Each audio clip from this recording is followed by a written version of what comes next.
In today's video, I'm going to teach you how to add a contact form on Google Sites with the new update. Let's dive right in and make it simple for you to gather contact submissions with ease. First, we begin the process by heading over to Google Forms. This is where we will create our contact form. Simply open your preferred browser and navigate to Google Forms. It's a very user-friendly platform that lets you design forms quickly. Once you're on the Google Forms page, the next move is to select the blank form option. This gives us a clean slate to work with, and we can customize it to suit our requirements. Now, let's give our form a name. Click on the title area, and we'll name this form Contact Us. This name will help visitors understand the purpose of the form right away. To make our form functional, we want to ensure it contains all necessary fields. Start by adding a field for name, as it's important to know who is reaching out.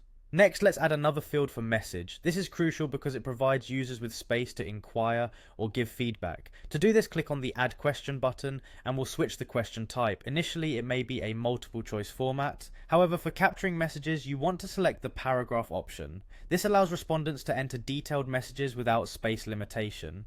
Once that's set up, it's time to publish our form. On the top right corner, you'll see the Publish button. Click it to make your form available online.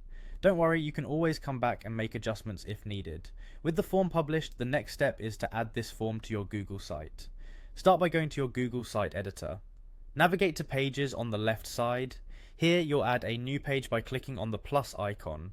Name this page something like Contact to keep your site organized and user-friendly. Now that the page is ready, ensure you're on that page to proceed. Look for the Insert option in the menu. Click on it and find Forms. Google automatically lists your available forms. Choose the contact form you just created. This should be labeled as Contact Us. Select it and click Insert.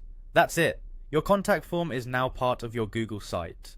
This process not only helps you stay connected with your audience, but also fosters an environment where communication is encouraged. Don't forget to save all changes and publish updates if needed. You now have a fully functional contact page on your Google site.